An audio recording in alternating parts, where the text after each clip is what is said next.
Bradley Beal's dramatic exit and new start, the untold truth. How did Bradley Beal, once seen as a vital piece of the Phoenix Suns' championship aspirations, suddenly find himself bought out and shipped to the LA Clippers in a matter of weeks? Behind this surprising decision lies hidden drama, shocking revelations, and strategic gambles by two franchises desperately trying to rewrite their futures. Phoenix's decision to part ways with Bradley Beal wasn't just unexpected, it was practically unprecedented. Players with contracts as enormous as Beal's rarely get bought out, especially when they're healthy enough to contribute. Typically, teams prefer to trade such players, even if it means giving away future picks or assets just to unload salary. Yet Phoenix couldn't find a single suitable trade partner willing to take on Beal's enormous deal, leaving the Suns with one tough choice: bite the bullet and buy him out. At the core of this situation was Beal's highly unusual no-trade clause. This clause allowed him complete control over his destination, effectively handcuffing Phoenix from executing any trade unless it perfectly aligned with Beal's interests. For the Suns, who desperately needed flexibility, this became an insurmountable obstacle. So why exactly was Beal's value so low? Why weren't other teams eager to acquire a player who had previously averaged over 30 points a game? Beal's declining value around the league was due to a troubling combination of factors: injury concerns, declining defensive effort, and questions about his commitment and attitude. Rumors began circulating about tension in the locker room. Sources hinted that Beal wasn't exactly thrilled with his role or the team's direction, leading to noticeable lapses in effort on the court. But Phoenix's problems went far beyond just Bradley Beal. Kevin Durant and Devin Booker had their own frustrations, leading to a chaotic atmosphere that no star player would envy. As Phoenix spiraled, another team was watching closely: the LA Clippers. Quietly behind the scenes, the Clippers had begun maneuvering to make room for Beal long before the Suns' drama unfolded. Many fans were confused when the Clippers traded Norm Powell, a key contributor and fan favorite, for John Collins, a move seemingly disconnected from their overall roster needs. But it turns out this was no random decision. The Clippers had been planning their next big move all along, positioning themselves perfectly for when Beal became available. By trading Powell, the Clippers created both a roster spot and salary flexibility to add Beal.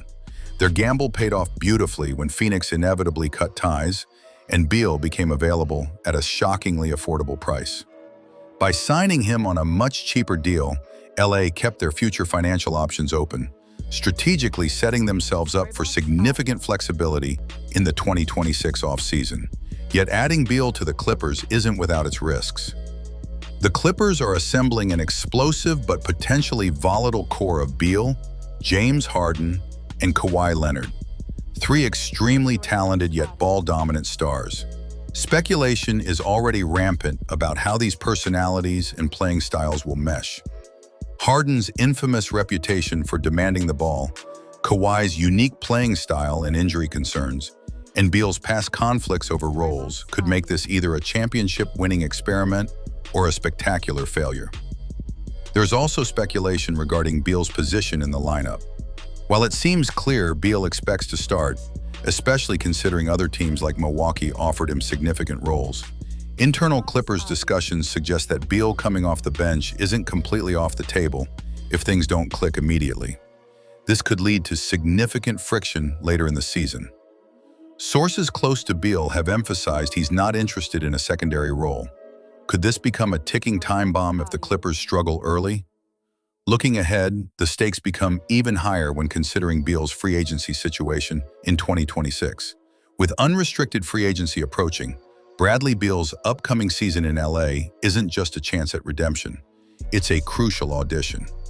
If Beal returns to form, averaging close to 20 points per game and shooting near 40% from three, he will instantly become one of the most attractive free agents in a loaded market. The Clippers will then face a difficult decision: lock down Beal long-term or let him walk to preserve their prized future cap space. Conversely, if Beal underperforms, his value plummets further, potentially forcing him into becoming a journeyman player bouncing around the league on mid-level deals. The implications for both Beal's legacy and the Clippers' long-term strategy are immense. Meanwhile, Phoenix is left dealing with the fallout of their bold move.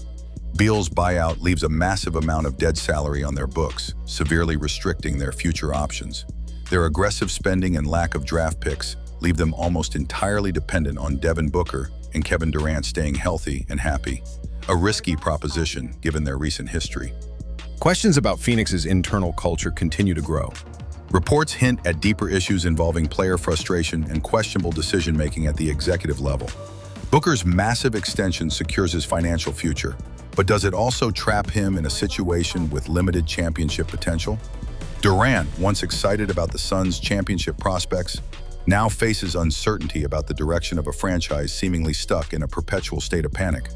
Given these issues, one might wonder, was Bradley Beal ever really the problem?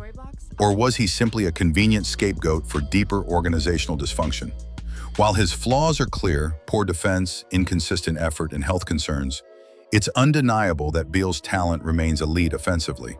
Perhaps Phoenix's toxic atmosphere magnified Beal's shortcomings rather than genuinely representing his ability to contribute positively to a team. In Los Angeles, Beal now faces the ultimate test. Removed from Phoenix's dysfunction, he has a chance to rewrite his narrative. Under the bright lights and intense scrutiny of LA, Bradley Beal can finally prove whether he truly is a misunderstood star or just another overrated talent whose best days are behind him.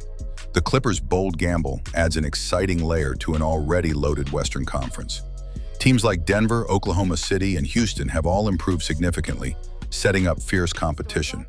The Clippers, armed with Beal, Harden, Kawhi, and new addition Chris Paul, now enter the fray with one of the most intriguing lineups in recent memory. Yet, even with this newfound strength, the Clippers are far from guaranteed success. Integrating such strong personalities and playing styles will require immense skill and careful management. Tyronn Lue faces a season-defining challenge to balance egos, minutes, and expectations. Fans will watch closely, either witnessing a brilliant formation of a new dynasty or a cautionary tale of excess. Finally, the bigger picture emerges around Bradley Beal's future. As he approaches a critical juncture in his career, this season with the Clippers isn't merely about winning games. It's about securing his legacy. Will Bradley Beal silence his critics and reclaim his status among the league's elite? Or will his career trajectory continue spiraling downward? For Phoenix, this shocking buyout marks another chapter in their saga of desperation and risk-taking. For the Clippers, it's a calculated gamble they hope will pay off with championship glory. But for Bradley Beal, it's his chance at redemption, a narrative he desperately needs to control. Will Bradley Beal become the comeback story of the year, or is he destined to remain a cautionary tale of wasted potential? The entire NBA is watching. Storyblocks Audio.